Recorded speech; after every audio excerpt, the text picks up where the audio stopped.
Hi everybody, in this tutorial I will teach you how to treat the fabric before starting to sew and how to store it. Because when we need it right away. Am I wrong? So let's prepare it and have it ready for the next project. And at the end of the video I will tell you what I'm going to do with this fabric and what are the new tutorial coming soon. Let's go!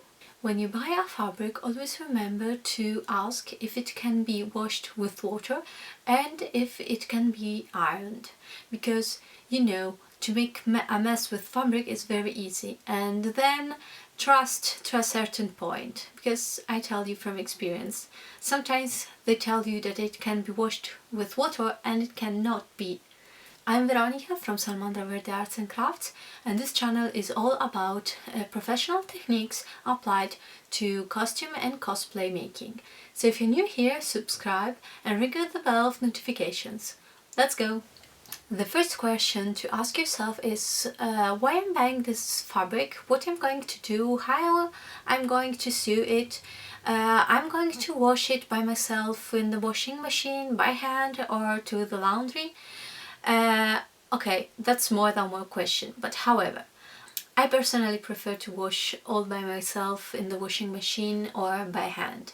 But I know if I'm going to use stabilizers, adhesives, interfacings, boning, it can be washed by myself and I need to take my garments to the laundry. Today we are going to talk about fabrics that you can wash by yourself in the washing machine or by hand.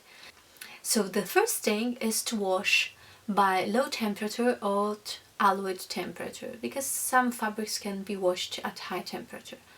Then you have to remember to not use any fabric softener or any soap, because it makes the fabric harder to sew.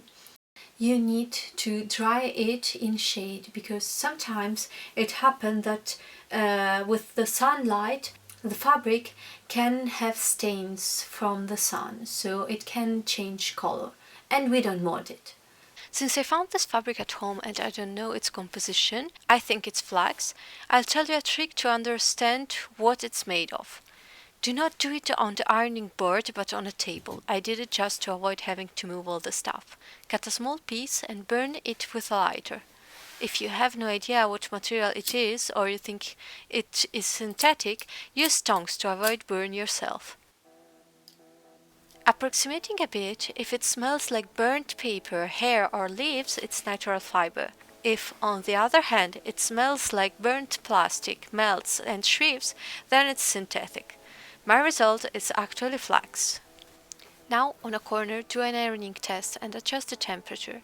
Since I had a protective plate for iron, I'll leave you the link for the tutorial, I keep it almost always at the highest temperature. Then start ironing the fabric from the wrong side, either with the fabric folded in half, but without crushing the fold because the mark may no longer go away, or open.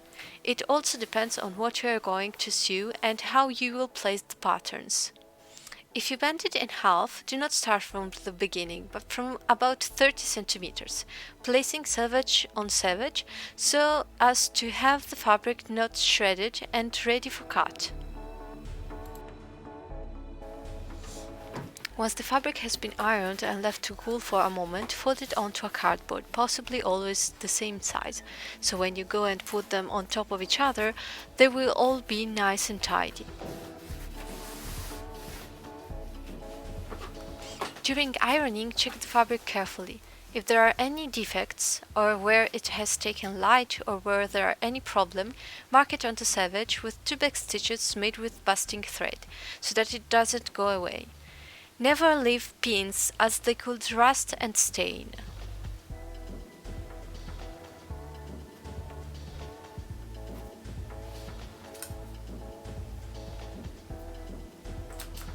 When you get to the end, if you have a fabric that frays a lot, fold once again.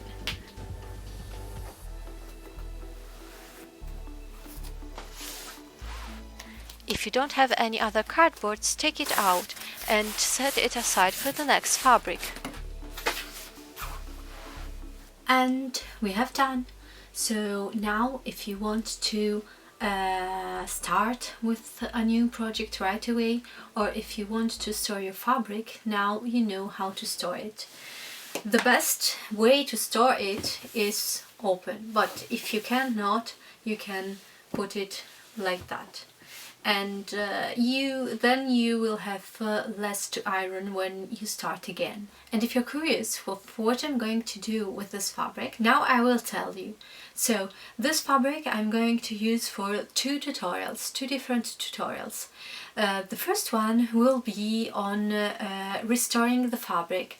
As you saw during the ironing, I found a problem with the fabric, so I'm going to restore it, and this will be the first video of the new playlist SOS to SOS Cosplay. This will be a playlist about mending, repair and stuff like this. The second tutorial will be on the cosplay making of Chihiro, the protagonist of Spirited Away from Miyazaki, and it will be completely made without the overlock. So we're going to talk about French stitching and other things that you can use when you don't have overlock. I'm waiting for you in the next video. If you haven't done it yet, subscribe and ring the bell of notifications. I've put all the links in the description below and during the video upside. See you!